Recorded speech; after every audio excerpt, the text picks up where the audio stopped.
Assalamualaikum warahmatullahi wabarakatuh. Perkenalkan, nama saya Ardi Hernawan dari Program Studi Manajemen Pemasaran Pariwisata Universitas Pendidikan Indonesia. Dalam memenuhi tugas mata kuliah pengantar pariwisata dengan dosen pengampu Profesor Dr. Haji Nok Mariani MS dan Bapak Rizal Hairani SSI MStat.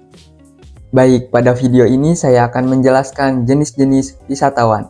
Tapi sebelum pada inti pembahasan, mari kita mengetahui apa itu wisatawan. Berbicara tentang kepariwisataan, pasti tidak akan terlepas dengan orang yang melakukan kegiatan atau perjalanan wisata, atau dikenal dengan istilah wisatawan.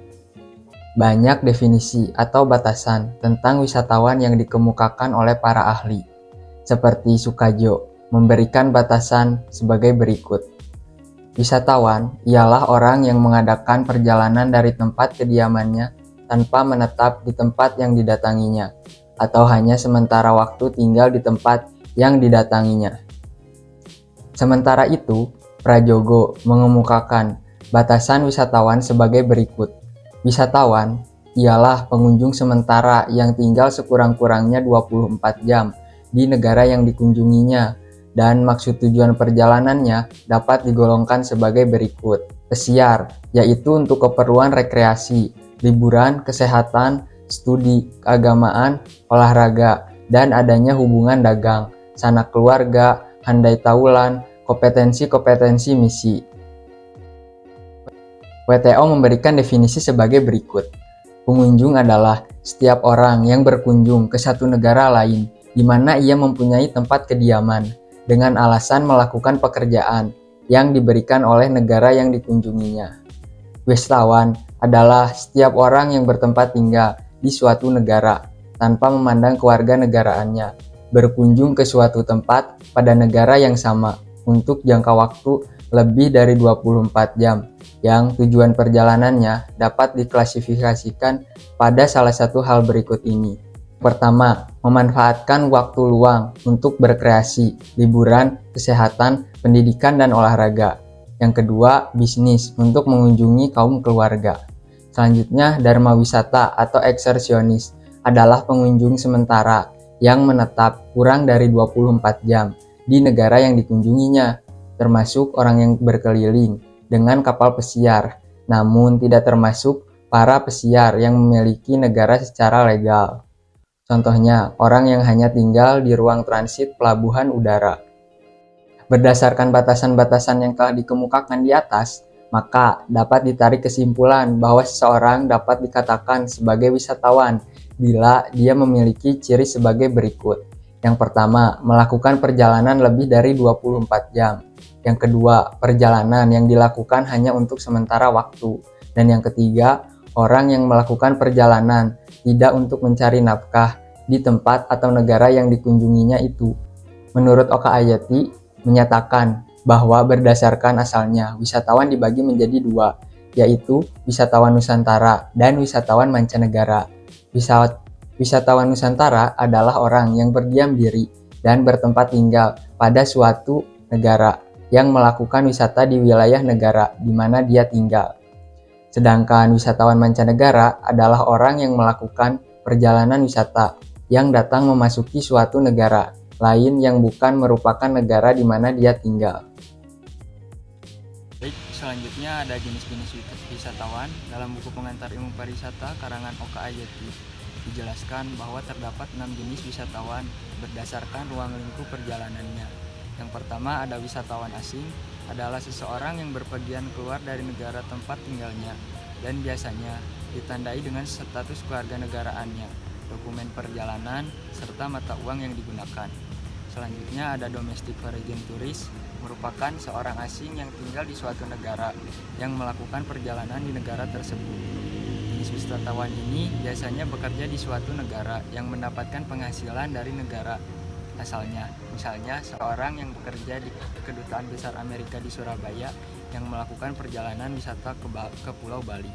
Selanjutnya ada wisatawan domestik, adalah seseorang wisatawan yang berwisata di dalam negerinya sendiri tanpa keluar dari batas negara. Selanjutnya ada igneous forest tourist, merupakan warga negara di suatu negara yang bekerja di luar negeri, yang pulang ke negara asalnya dan melakukan perjalanan wisata, seperti TKI yang bekerja di Arab Saudi dan kembali ke Indonesia untuk sementara waktu lalu berwisata ke kota Bandung.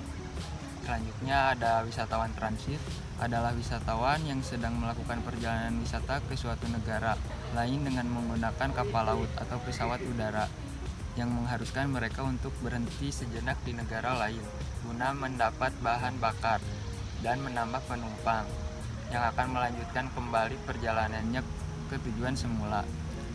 Dan yang terakhir ada wisatawan bisnis, adalah jenis wisatawan yang datang untuk kepentingan bisnis dan melakukan kegiatan wisata setelah kegiatan utamanya selesai. Selanjutnya, jika dilihat menurut waktu berkunjungnya dibagi menjadi dua. Yang pertama ada seasonal tourist, yaitu jenis pariwisata yang berlangsung pada musim-musim tertentu, misalnya summer tourist, winter tourism, lebaran, tahun baru, dan lain sebagainya. Selanjutnya ada occasional tourism, adalah jenis pariwisata yang berlangsung pada saat-saat tertentu yang dihubungkan dengan suatu kegiatan seperti Galungan, Kuningan di Bali, Cherry Blossom Festival di Tokyo. Dalam buku yang berjudul Tourism Management karangan Prof. Salah Wahab, seorang berkebangsaan Mesir menjelaskan bahwa dalam dunia kepariwisataan terdapat dua macam perjalanan menurut jumlah wisatawannya. Yang pertama ada individual tourism, adalah jenis pariwisata yang dilakukan oleh satu orang atau satu keluarga yang melakukan perjalanan secara bersama. Selanjutnya ada group tourism, merupakan sebuah bentuk pariwisata yang dilakukan dalam jumlah besar dan biasanya dapat diatur oleh sebuah biro jasa ataupun dapat diorganisir sendiri. Selanjutnya ada jenis-jenis wisatawan menurut Smith. Yang pertama, wisatawan penjelajah. Kelompok ini ingin mencari dan menemukan pengetahuan atau sesuatu yang baru. Jenis wisatawan ini tidak menyatakan diri sebagai wisatawan dan lebih senang disebut sebagai antropologis. Tinggal di daerah tujuan wisata yang berpartisipasi aktif dalam kegiatan masyarakat setempat, seperti mengikuti cara menetap, hidup, makan, dan sebagainya.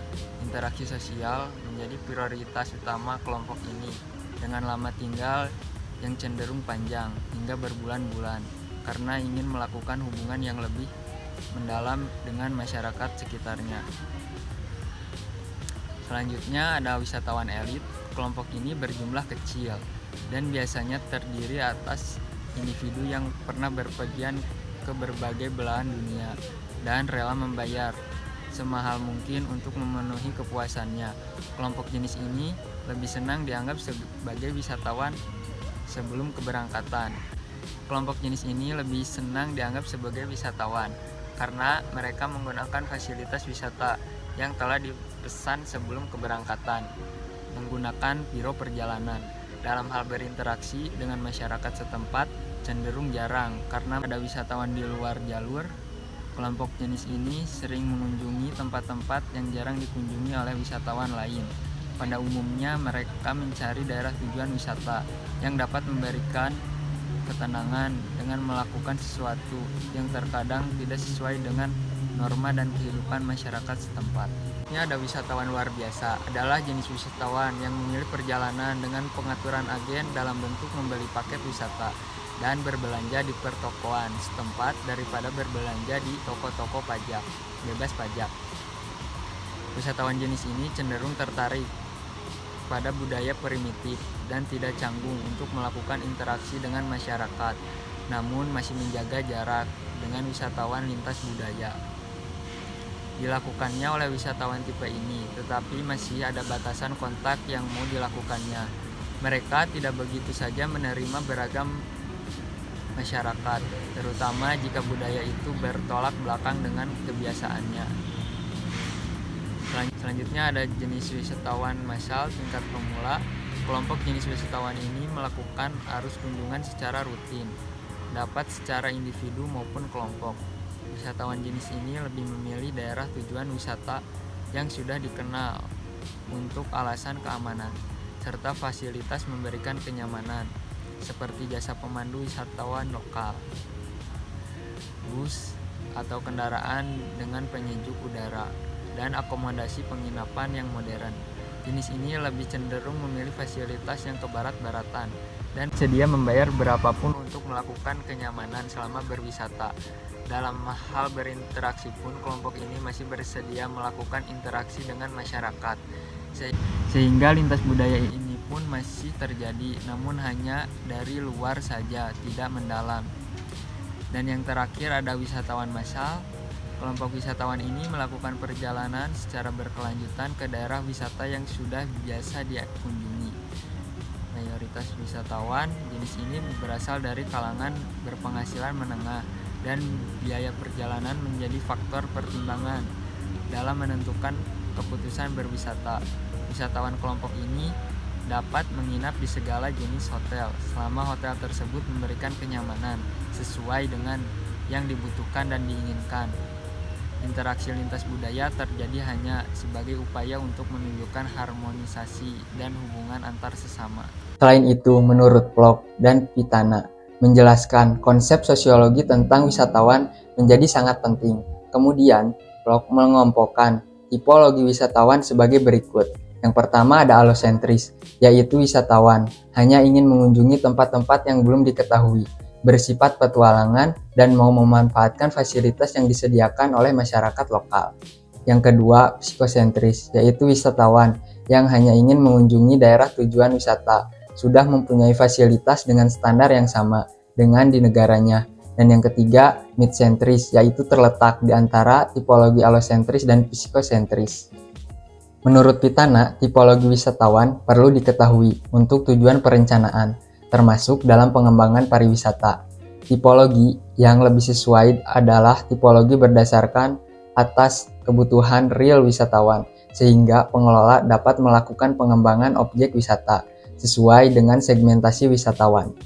Pada umumnya, kelompok wisatawan yang datang ke Indonesia terdiri dari kelompok wisatawan psikosentris. Kelompok ini sangat peka pada keadaan yang dipandang tidak aman dan sanksi atas keselamatan dirinya, sehingga wisatawan tersebut enggan datang atau membatalkan kunjungannya yang sudah dijadwalkan. Mungkin sekian penjelasan jenis-jenis pariwisata dari saya. Kurang lebihnya mohon maaf. Wassalamualaikum warahmatullahi wabarakatuh. Salam pariwisata Wonderful Indonesia.